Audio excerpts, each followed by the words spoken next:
प्रार्थना करें। परमेश्वर पिता तुम्हारा आभार मानी तुम्हारे सत्य धन्यवाद पिता। आ समय તમારા હાથમાં સોંપે છે। માન મહિમા ગૌરવ તમને આપે છે। તમે રાજાઓ રાજા પ્રભુના પ્રભુ છો। મહાન પરાક્રમી દેવ સમય તમારો આભાર માનતા તમારા હાથમાં સોંપાતા માન મહિમા અને ગૌરવ તમને આપતા પરમેશ્વર તમે વધતા જ અમે ઘટતા જ પિતા। Hallelujah. Thank you lord, thank you Jesus. પવિત્ર પરમેશ્વર તમે આજનું વચન તમે અમારા આગળ લાવો પ્રભુ। આશીર્વાદી કરો, સફળ કરો પિતા। સાંભળીએ એ પ્રમાણે ચાલનારા બનીએ તમારા હાથમાં સોંપાય છે। પ્રાર્થના પ્રભુ ઈસુના નામમાં, આમેન। અને આજે વચન મેં વાંચી ત્યારે મને વચન એક સ્પર્શી ગયું અને એ વચન છે એ પ્રમાણે કે લુકની સુવાર્તા અને એના 22મો અધ્યાય અને આપણે વચન છે 35 વાંચીએ એમાં લખ્યું છે, પછી તેણે તેઓને પૂછ્યું કે જ્યારે થેલી તથા જોણું જોડા વિના મેં તમને મોકલ્યા ત્યારે તમને કશાની ખોટ પડી? તેઓ કહ્યું કે કશાની નહીં। ત્યારે તેણે તેઓને કહ્યું પણ હમણાં જેની પાસે જે થેલી હોય તે રાખે, જોડ હોય પણ રાખે, જેની પાસે તરવાર નહીં હોય તે પોતાનું લોગડું લઈ વેચીને તરવાર ખરીદી રાખે। કેમ કે હું તમને કહું છું કે અપરાધીઓની સાથે તે ગણાયો। એ જે લખેલું છે તે મારામાં હજી પૂરું થવું જોઈએ, કારણ કે મારા વિશેની વાતો પૂરી થાય છે। તેઓએ કહ્યું કે જો 2 તરવાર આ રહી। તેણે તેઓને કહ્યું કે બસ છે। હાલો પ્રભુને આપણે આભાર માની પ્રભુને સ્તુતિ કરીએ, ધન્યવાદ આપીએ પ્રભુને। માન મહિમા અને ગૌરવ પ્રભુને આપીએ વાલાઓ। હાલેલુયા। તો આજે પ્રભુએ એમ કહ્યું કે તમે તરવાર શા માટે? તરવાર છે પણ દેવનું વચન વાલાઓ। કારણ કે એફએસી 6માં અને એના કલમ લખી છે વાલાઓ, 17મી કલમ કે તરવાર દેવનું વચન છે। તરવાર રાખો, તરવાર કીધું લેવાની કહીએ આગળ। જોણી પણ રાખજો, જોણું રાખજો।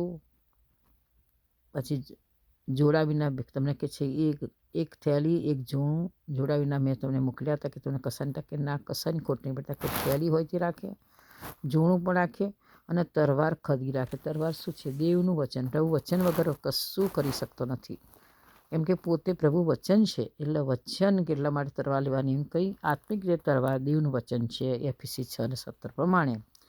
એટલે અહીંયા આગળ આપણે જોઈએ છીએ તરવારને માટે પ્રભુએ આગળ જોઈએ છે કે શું પ્રભુએ હાલેલુયા એટલે વાંચીએ છીએ આગળ 47મી કલમમાં। તે હજી બોલતો હતો એટલામાં તો ઘણા લોકો આવ્યા અને યહૂદા કરીને 12માનો એક તેઓની આગળ ચાલતો હતો। ઈસુએ ચુંબન કરવા સારું તેની પાસે આવ્યો, પણ ઈસુએ તેને પૂછ્યું, યહૂદા તું શું માણસના દીકરાને ચુંબન કરીને પરસ્વાધીન કરે છે?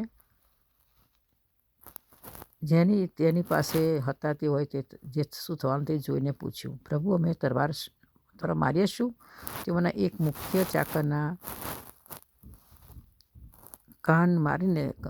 કાન પર મારીને તેને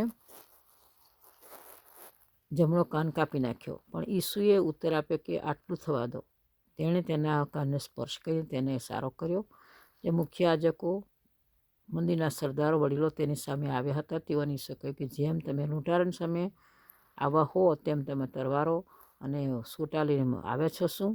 હું દરરોજ તમારી સાથે મંદિરમાં હતો ત્યારે તમે મારા પર હાથ નહોતા નાખ્યા, પણ આ તમારી ઘડી તથા અંધકારનું સામર્થ્ય વાલાઓ। હાલેલુયા। પ્રભુને ઘડીને પ્રભુને અંધકારનું પ્રભુ તરવારની વાત કરે છે। તરવાર કહે છે કે તમે રાખજો, એમ પહેલાં પ્રભુએ કહ્યું હતું। કેમ? તમે તરવાર દેવનું વચન। પ્રભુ તરવાર દેવના વચન વગર, પ્રભુ વચન વગર કશું કામ કરતો નથી।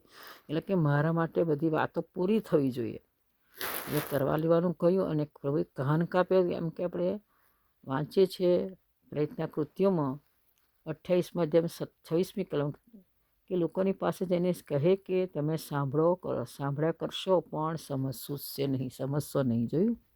તમે સાંભળ્યા કરશો પણ તમે સમજશો નહીં। પ્રેરિતના કૃત્યોમાં 28મા અધ્યાયમાં છેલ્લી આયતોમાં વચન છે 26મી કલમમાં લો। એટલે આજે આપણે સાંભળ તો કરીએ કે સમય સાંભળ કરો, પણ પોતાને છેતરી કેવળ સાંભળનારા નહીં પણ પાડનાર થાઓ, યાકોબ 1:22 પ્રમાણે। એટલે આપણે પછી પ્રેક્ટિકલમાં લખવામાં આવ્યું છે 3માં કે જે વચન વાંચે છે, સાંભળે છે પણ પાડે તેને ધન્ય। સાંભળ તો કરીએ પણ પાડતાની સમજતા નથી આપણે, એટલા માટે। એટલે પ્રભુએ આગળ કહાની એટલા માટે માલખસ કે બીજામાં લખવામાં આવી છે મારા ખ્યાલથી ઉદાહરણમાં છેલ્લા અધ્યાયમાં લખવાનું માલખસ કંઈ નામ હતું એનું, એ ચાકરનો કાન કાપી નાખ્યો. કાન કાપવાનું કારણ એક જ હતું કે તમે સાંભળો પણ સમજો. પ્રભુ છેલ્લે ચમત્કાર પ્રભુને કરવાનો હતો, લખ્યા પ્રમાણે પ્રભુને થવાનું હતું. એટલે એને કહ્યું તરવાર તમે લેજો, લુગડું વેચીને તમે તરવાર લેજો. કહ્યું ચાલો, તરવાર દેવનું વચન છે, વચન વગર પ્રભુ કશું કામ કરતો નથી. એટલે આજે કાન કાપવાનું કારણ પણ એક છે કે પ્રેક્ટિકલમાં તમે બીજા અધ્યાયમાં તમે વાંચો તો 7મી કલમ છે, બીજા અધ્યાયની 11મી કલમ છે, બીજા અધ્યાયની 29મી કલમ છે, અને પ્રેક્ટિકલ 3, 6, 13 અને 22 કલમ પણ લખ્યું છે જેને કાન છે તે સાંભળે, જેને કાન છે તે સાંભળે, એવું લખવામાં આવ્યું છે. વાલો હાલેલુયા. અને ખરેખર આપણે પ્રભુનું વચન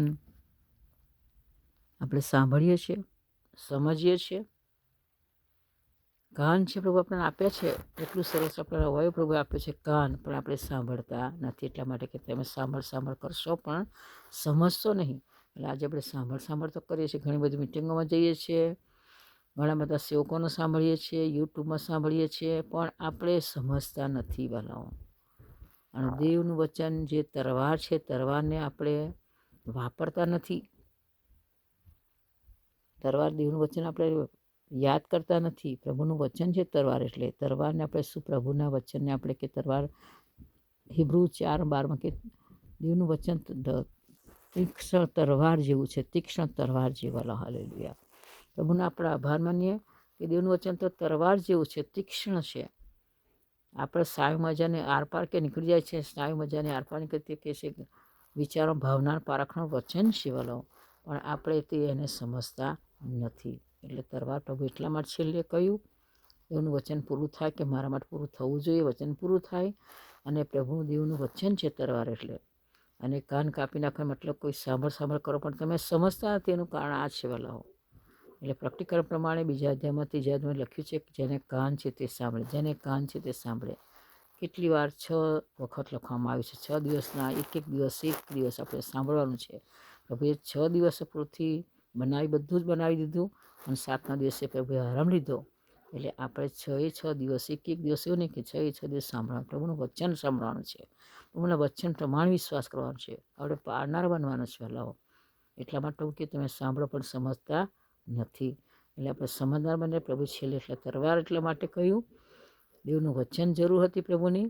અને કાન કાપવાનો મતલબ આપણે સાંભળતા નથી, સમજતા નથી. સાંભળ તો કરીએ, ઘણા સેવકોને સાંભળીએ છીએ, ઘણા વચનો સાંભળીએ છીએ, પણ આપણે સમજતા નથી. એટલા માટે કાન છેલ્લે કેમ બીજો વય ના કાપ્યો, કાન કાપવાનું કેમ કહ્યું પ્રભુએ? શું તમે આજે સાંભળો છો પ્રભુનું વચન? શું આજે સમજો છો તમે? શું તમારી પાસે તરવાર છે દેવના વચનની તરવાર છે? તો તરવાર તો તીક્ષ્ણ છે, સ્નાયુ મજાને આરપાર નીકળી જાય એવી તરવાર છે વાલો, પ્રભુનું વચન છે. એટલે આજે ખરેખર આ વચન દ્વારા પ્રભુ તમને સમજ આપે, બુદ્ધિ આપે, જ્ઞાન આપે, અને વચનને સમજો. છેલ્લે એ ચમત્કાર પ્રભુએ કેમ કર્યો, તરવાર લઈને કાન કાપવાનું કેમ કાન કાપી નાખ્યો. હાલેલુયા. એટલે જો આપણે નહીં સાંભળે તો આપણો કાન કપાઈ જશે વાલાઓ. કહેવાનો મતલબ તરવારનો ઉપયોગ નહીં કરીએ, આપણે પ્રભુના વચનનો ઉપયોગ નહીં કરીએ તો આપણો કાન કપાયેલા સમાન છે. નથી સમજતા તો સાંભળ કર પણ સમજતા નથી તો. એટલા માટે છેલ્લી કલમ કે હું રોજ તમારી સાથે, લુક 22 છેલ્લી 23-53મી કલમ, રોજ તમારી સાથે મંદિરમાં હતો ત્યારે તમે મારા પર હાથ નહોતા નાખ્યા, પણ આ તમારી ઘડી તથા અંધકારનું સામર્થ્ય, ત્યારે કામ કરીશ વાળાઓ. એટલે આપણે જો પ્રભુનું વચન નહીં સાંભળીએ, નહીં સમજીએ તો અંધકાર આપણી પર આવી જશે, અને અંધકાર આપણને ઢાંકી દેશે વાલાઓ. પ્રકાશ પછી જીવનમાં ચાલ્યો જશે. એટલે તમે સમજો, સાંભળો, અને છેલ્લા સમયમાં પ્રભુને આપણે આધીન થઈએ. વચન સાંભળીને વચન પ્રમાણે વિશ્વાસ કરીએ, અને વચન કે પ્રમાણે કરનાર બને, આજ્ઞા પાલનાર બને. આ વચન બરાબર પ્રભુ તમને આશીર્વાદ આપે. God bless you. મારા નાથા.